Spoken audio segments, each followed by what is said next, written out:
नमस्कार शेतकरी बांधवांनो. वर्षभर रक्ताचं पाणी करून घाम गाळून जे सोनं आपण पिकवलंय ती आपली तूर आता घरात आलीये. डोळ्यांमध्ये खूप स्वप्न आहेत, पण मनात एकच प्रश्न आहे जो रात्रीची झोप उडवतोय. आता या तुरीचं करायचं काय?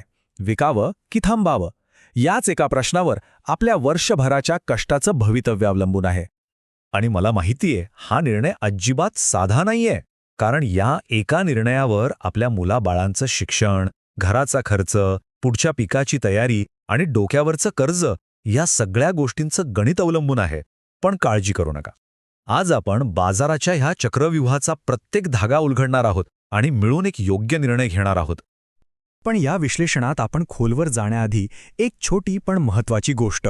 बाजाराची अशीच अचूक माहिती आणि सखोल विश्लेषण तुम्हाला अगदी वेळेवर मिळत राहावं यासाठी आपल्या कृषी साथी या यूट्यूब चॅनलला सबस्क्राईब करायला विसरू नका. कारण माहिती हेच आपलं सगळ्यात मोठं शस्त्र आहे. चला तर मग थेट बाजारातच उतरूया. सध्या बाजारात जे चित्र दिसतंय ना, ते एखाद्या कोड्यासारखं आहे. म्हणजे बघा, एकाच राज्यात एकाच मालाला इतका वेगवेगळा भाव कसा काय मिळू शकतो? हे चित्र खरंच आपल्याला गोंधळात टाकतंय. हे बघा, एका बाजूला दुधणीच्या बाजारात आपल्या तुरीला क्विंटलमागे तब्बल 9,500 रुपयांचा भाव मिळतोय. क्या बात है. हा आकडा पाहिल्यावर मनात एकदम आशेचा दिवा पेटतो. वाटतं की हो, आपल्याही कष्टाचं चीज होणार. पण दुसऱ्याच क्षणी देवळा बाजारातला हा आकडा समोर येतो आणि तो आशेचा दिवा पार विझून जातो. भाव थेट 7,200 रुपयांवर कोसळतो. म्हणजे विचार करा, एकाच राज्यात काही किलोमीटरच्या अंतरावर भावामध्ये जवळजवळ 2,500ची तफावत. हा चार्ट म्हणजे फक्त आकडे नाहीयेत, ही आपल्या वास्तवाची दोन टोकं आहेत. एका बाजूला दुधणीमधला तो आशेचा डोंगर आणि दुसऱ्या बाजूला देवळामधली ही निराशेची दरी. पण असा एवढा फरक का? याच्यामागे नक्की काय दडलंय? चला, या पडद्यामागचा खेळ आपण समजून घेऊया. एक गोष्ट लक्षात घ्या, बाजारातले हे भाव कधीच आपोआप कमी जास्त होत नाहीत. ते केले जातात. पडद्याआड काही छुपे खेळ सुरू आहेत, ज्यांचे आपण नकळतपणे बळी ठरतो. आणि हे खेळ थेट आपल्या खिशावर परिणाम करतात. ही आहेत ती 4 मुख्य शस्त्र जी आपल्या विरोधात वापरली जातात. बाजारात तूर जास्त आली की अवकेचं कारण सांगून भाव पाडले जातात. व्यापाऱ्यांची फोन सिस्टीम तर इतकी जबरदस्त आहे की एका मिनिटात बातमी राज्यभर पसरून बाजाराचं चित्र बदललं जातं. त्यातच सरकारकडून खरेदीचा आधार नसला की त्यांची मनमानी आणखीच वाढते. आणि सगळ्यात घातक म्हणजे काय, तर आयातीच्या केवळ एका अफवेने उभा बाजार पाडला जातो. पण थांबा, ही फक्त स्थानिक लढाई नाहीये. या खेळात आता एक असा मोठा खेळाडू उतरला आहे जो हजारो किलोमीटर लांब बसून आपल्या तुरीच्या भावाचा निकाल ठरवू शकतो. हो, एक असा घटक ज्याचा आपण कधी विचारही केला नसे. हे गणित जरा नीट समजून घ्या. बघा, अमेरिकेत काही आर्थिक निर्णय झाले आणि त्यामुळे त्यांचा डॉलर मजबूत झाला. आता डॉलर मजबूत झाल्यामुळे काय झालं, तर आपल्याला आफ्रिका आणि म्यानमारमधून जी तूर आयात करावी लागते ती खूप महाग झाली. आणि स्वाभाविकच जेव्हा बाहेरची तूर महाग होते तेव्हा आपोआप आपल्या देशातल्या म्हणजेच आपल्या शेतातल्या तुरीला मागणी वाढते. ह्या एका गोष्टीमुळे आपल्या तुरीच्या दरांना एक भक्कम आधार मिळाला आहे. आता तुमच्या मनात जो प्रश्न आलाय तोच अगदी बरोबर आहे की जर अमेरिकेमुळे आपल्यासाठी चांगली परिस्थिती निर्माण झालीये, तर मग आपल्या बाजारातले भाव अजूनही का वाढत नाहीयेत? बाजार अजूनही थंड का आहे? याचं कारण म्हणजे बाजारात सध्या एक मोठी रस्सीखेच सुरू आहे. एका बाजूला ही जागतिक परिस्थिती आपल्या दरांना वर खेचण्याचा प्रयत्न करतेय, तर दुसऱ्या बाजूला आपले स्थानिक व्यापारी आणि हे निवडणुकीचं वातावरण हे दरांना खाली दाबून ठेवत आहेत. आणि या दोन मोठ्या शक्तींच्या मध्ये आपला शेतकरी अडकला आहे. मग या रस्सीखेसमध्ये जिंकणार कोण?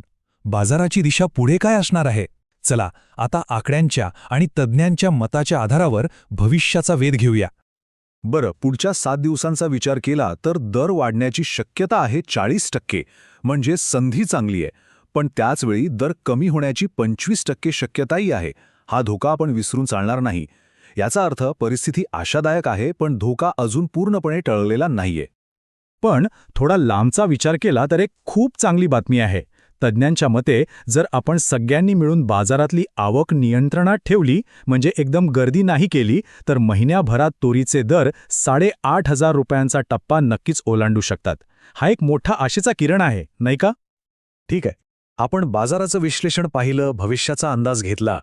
आता सगळ्यात महत्त्वाचा भाग, या परिस्थितीतून मार्ग काढण्यासाठी आपली स्वतःची एक हुशारीची रणनीती काय असायला हवी. या अस्थिर बाजारासाठी हा एक सुवर्ण नियम आहे हे लक्षात ठेवा. सगळा माल एकदम विकून टाकणं हेही चुकीचं आणि सगळा माल दाबून ठेवणं हेही धोकादायक. खरा शहाणपणा आहे तो मधला मार्ग काढण्यात. धोका पण कमी करायचा आणि संधीही साधायची. मग ही रणनीती वापरायची कशी? सोप्पं आहे.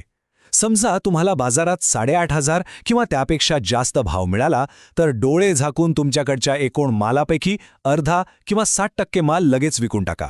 ह्याने काय होईल? तुमचा लागवडीचा खर्च निघेल आणि थोडा नफाही पदरात पडेल.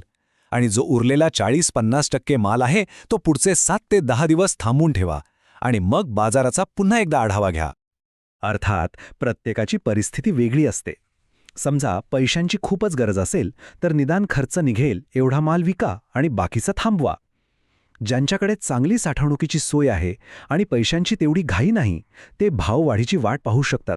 पण ज्यांच्याकडे साठवणुकीची सोय नाही, त्यांनी माल खराब होण्याचा धोका पत्करण्यापेक्षा सध्याच्या दरात विकणं शहाणपणाचं ठरेल.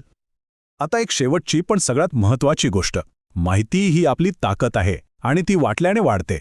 आज तुमच्या गावच्या बाजारात तुरीला काय भाव मिळाला हे खाली कमेंटमध्ये नक्की सांगा. तुमचं एक कमेंट दुसऱ्या 100 शेतकरी बांधवांना योग्य निर्णय घ्यायला मदत करू शकतो.